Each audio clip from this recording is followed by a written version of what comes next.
Selamat pagi, salam sejahtera bagi kita semua. Pada kesempatan kali ini, saya akan mempresentasikan tentang materi probabilitas dan distribusi probabilitas.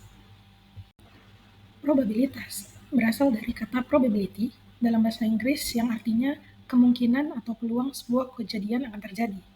Probabilitas dapat diartikan juga sebagai pengetahuan akan seberapa besar kemungkinan sesuatu akan terjadi. Probabilitas dihitung dengan membagikan antara banyaknya kejadian yang terjadi dengan total kejadian yang mungkin terjadi, di mana dinyatakan dalam angka antara 0 dan 1. Probabilitas 0 artinya peristiwa itu tidak mungkin terjadi, sedangkan probabilitas 1 artinya peristiwa itu pasti terjadi. Penerapan probabilitas membantu dalam pengambilan keputusan, yaitu dalam memilih tindakan terbaik di bawah ketidakpastian, untuk meramalkan kejadian di masa depan, hingga menganalisis data dengan mengukur kemungkinan kerugian. Contoh-contoh penerapannya seperti dalam ramalan cuaca, peluang kesuksesan penjualan produk, penentuan premi asuransi dengan peluang terjadinya kecelakaan per tahun. Terdapat 3 pendekatan probabilitas, yaitu yang pertama pendekatan klasik. Setiap peristiwa mempunyai kesempatan yang sama untuk terjadi.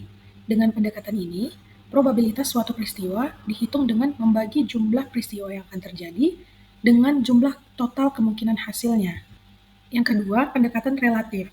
Probabilitas suatu kejadian tidak dianggap sama, tergantung dari berapa banyaknya suatu kejadian terjadi, atau kejadian sebenarnya, atau pengamatan dilakukan. Probabilitas suatu peristiwa dihitung dengan membagi jumlah peristiwa yang akan terjadi dengan jumlah total percobaan. Yang ketiga, pendekatan subjektif. Probabilitas suatu kejadian didasarkan pada penilaian pribadi yang dinyatakan dalam suatu derajat kepercayaan atau subjektivitas. Contohnya, seorang pengacara memperkirakan peluang kliennya menang di pengadilan sebesar 60% berdasarkan pengalamannya menangani kasus serupa. Terdapat 2 aturan dasar dalam teori probabilitas yang digunakan untuk menghitung kemungkinan terjadinya suatu peristiwa. Yang pertama, hukum penjumlahan. Aturan penjumlahan probabilitas dibedakan menurut apakah 2 atau lebih kejadian merupakan kejadian terpisah dan kejadian bersama. Yang kedua, hukum perkalian. Aturan perkalian dibedakan menurut 2 kejadian yang merupakan kejadian bebas dan kejadian bersyarat. Mari kita bahas kedua hukum tersebut. Hukum probabilitas penjumlahan. Jika kejadian terpisah seperti saat pelemparan koin, angka dan gambar tidak mungkin bisa terjadi dalam waktu yang sama. Artinya, kedua kejadian tidak dapat terjadi secara bersamaan, sehingga probabilitas terjadinya salah satu dari mereka adalah jumlah probabilitas masing-masing kejadian. Misalnya kita melempar dadu 6 sisi sekali, maka probabilitas sisi yang muncul adalah sisi 1 atau sisi 6. Dihitung dengan cara menghitung peluang muncul sisi 1, yaitu 1/6, dan menghitung peluang muncul sisi 6, yaitu 1/6, lalu menjumlahkannya, sehingga didapat 2/6 atau sepertiga, maka peluangnya adalah 33,33. Sedangkan untuk kejadian bersama atau kejadian terpisah, jika peristiwanya terjadi dalam waktu bersamaan.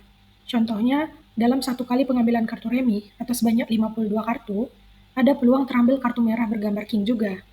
Jadi, jika ditanya berapa peluang terambil kartu merah atau bergambar king, kita perlu mengurangi probabilitas kejadian yang bersamaan untuk menghindari perhitungan ganda. Dalam contoh tersebut, kejadian A-nya kartu merah sebanyak 26 kartu, kejadian B-nya kartu king sebanyak 4 kartu, sehingga irisan A dengan B, king merah yaitu 2 kartu, karena ada king hati dan king waji, sehingga peluangnya adalah 26/52 untuk kejadian A, 4/52 untuk peluang kejadian B, sehingga irisan peluang keduanya adalah 2/52. Untuk menghitung peluang terambil kartu berwarna merah atau bergambar king, kita akan menjumlahkan peluang kejadian A dengan peluang kejadian B, namun dikurangi dengan irisan peluang kejadian A dan kejadian B. Maka didapat 26/52 ditambah 4/52 dikurangi 2/52, yaitu 28/52, sama dengan 7/13 atau 53,4%. Hukum probabilitas perkalian. Terdapat 2 aturan, yaitu untuk kejadian bebas dan kejadian bersyarat. 2 kejadian dikatakan bebas jika terjadinya satu kejadian tidak mempengaruhi probabilitas terjadinya kejadian lain, sehingga rumusnya mengalihkan peluang kejadian A dengan peluang kejadian B. Sebagai contoh, sebuah dadu dilempar dan sebuah koin dilempar. Tentukan peluang muncul angka genap di dadu dan gambar di koin. Pada kejadian A, angka genap pada dadu akan terjadi 3 kali, angka 2, 4, dan 6. Dan pada kejadian B, gambar pada koin akan terjadi 1 kali, sehingga peluang kejadian A yaitu 3/6 dan peluang kejadian B yaitu 1/2. Maka peluang kejadian A beririsan dengan kejadian B yaitu 3/6 dikali 1/2, yaitu 3/12 atau 1/4 sama dengan 25%. Yang selanjutnya, dua kejadian dikatakan bersyarat jika terjadinya satu kejadian mempengaruhi probabilitas terjadinya kejadian lain. Rumus peluang A dan B terjadi bersamaan dihitung dengan mengalihkan peluang A dengan peluang B jika A terjadi, dengan syarat peristiwa B sudah terjadi. Sebagai contoh, dalam kotak terdapat 6 kelereng putih dan 4 kelereng hitam. 2 kelereng diambil berurutan tanpa dikembalikan. Hitung peluang terambilnya kelereng putih lalu hitam. Peluang terambilnya kelereng putih pertama yaitu 6/10. Setelah 1 kelereng putih diambil, akan tersisa 5 kelereng putih dan 4 kelereng hitam. Sisanya menjadi 9 kelereng. Maka, peluang terambilnya kelereng hitam setelah kelereng putih pertama menjadi 4/9. Peluang A beririsan dengan B, yaitu 6/10 kali 4/9, sama dengan 24/90, akan kita temukan hasil peluangnya 26,6%. Teorema Bayes digunakan untuk menghitung peluang bersyarat terbalik, yaitu peluang suatu penyebab terjadi berdasarkan akibat yang sudah diketahui. Teorema ini menyatakan derajat kepercayaan subjektif harus berubah secara rasional jika ada pengetahuan baru yang mempengaruhinya dan juga penafsiran frekuentis yang menjelaskan representasi inverse peluang dua kejadian. Dalam teorema Bayes, probabilitas kejadian A terjadi jika kejadian B sudah terjadi. Sebagai contoh, di time zone terdapat 2 mesin pengumpul tiket. Mesin satu berpeluang menghasilkan jackpot atau menang sebesar 10%, sedangkan mesin kedua sebesar 20%. Orang yang memainkannya tidak bisa membedakan kedua mesin. Oleh karena itu, pada akhirnya secara acak memilih satu mesin dan memainkannya. Jika kita gagal pada permainan pertama, berapa kemungkinan kita menggunakan mesin kedua? Nah, probabilitas mesin kedua dipakai jika gagal pada permainan pertama kita hitung dengan rumus peluang mesin kedua gagal dikali peluang mesin kedua dimainkan dibagi peluang mesin kedua dipakai jika mesin pertama gagal dikali peluang mesin kedua dimainkan ditambah peluang mesin pertama gagal dikali peluang mesin pertama dimainkan. Maka akan didapat hasil 80/100 dikali setengah dibagi 80/100 dikali setengah ditambah 90/100 dikali setengah. Hasilnya yaitu 8/17. Materi selanjutnya membahas tentang distribusi probabilitas diskrit. Distribusi probabilitas diskrit merupakan susunan distribusi yang mempermudah mengetahui probabilitas suatu peristiwa dan menunjukkan seberapa besar kemungkinan tiap nilai suatu variabel akan terjadi. Contohnya, seorang dokter memperkirakan berapa banyak pasien yang akan sembuh dari 20 orang yang setelah diberi obat. Seorang siswa menjawab 10 soal pilihan ganda dengan tebakan acak. Dan berapa rata-rata jumlah kecelakaan yang bisa per hari di sebuah jalan raya.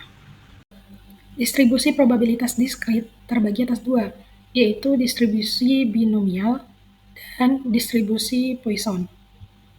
Distribusi binomial digunakan untuk menghitung jumlah keberhasilan dalam sejumlah N percobaan yang masing-masing memiliki dua kemungkinan hasil, sukses atau gagal. Terdapat N percobaan yang sama dan independen. Peluang sukses selalu tetap untuk setiap percobaan. Variabel acak X menyatakan jumlah sukses dari N percobaan. Sedangkan distribusi Poisson digunakan untuk memodelkan jumlah kejadian langka dalam suatu interval waktu atau ruang tertentu dengan rata-rata kejadian tetap. Kejadian terjadi secara acak dan independen. Jumlah kejadian dalam suatu interval tidak tergantung pada interval lainnya dan didasarkan pada rata-rata kejadian per interval yang tetap. Distribusi binomial digunakan untuk percobaan berulang atau N kali dengan dua hasil, sukses atau gagal.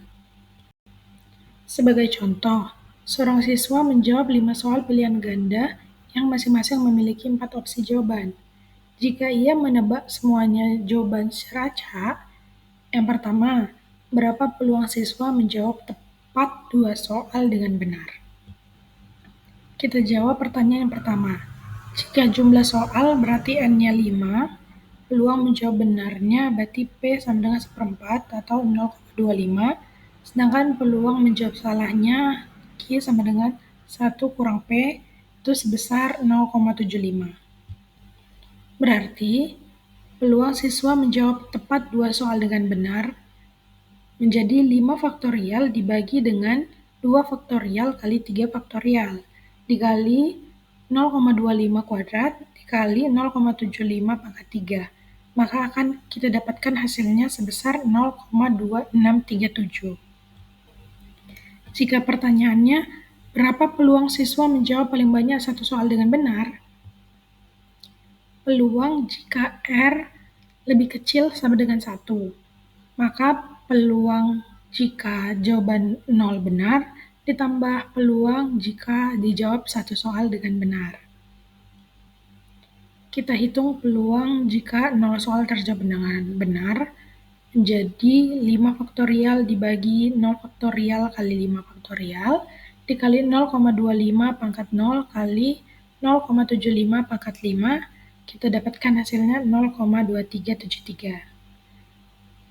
Kita hitung peluang jika satu soal dijawab dengan benar menjadi 5 faktorial dibagi 1 faktorial kali 4 faktorial dikali 0,25 pangkat 1 kali 0,75 pangkat 4. Maka kita dapat hasilnya 0,3955.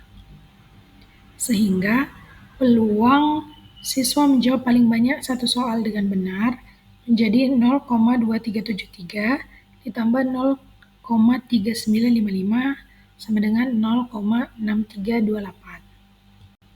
Distribusi Poisson digunakan untuk memodelkan jumlah kejadian langka dalam suatu interval waktu atau ruang tertentu dengan rata-rata kejadian tetap. Distribusi Poisson bertujuan untuk menentukan peluang berbagai peristiwa dalam periode yang panjang atau dalam daerah yang spesifik. Contoh distribusi Poisson. Sebuah call center menerima rata-rata 3 panggilan telepon per 10 menit. Jika ditanya yang pertama, berapa probabilitas bahwa tidak ada panggilan dalam 10 menit?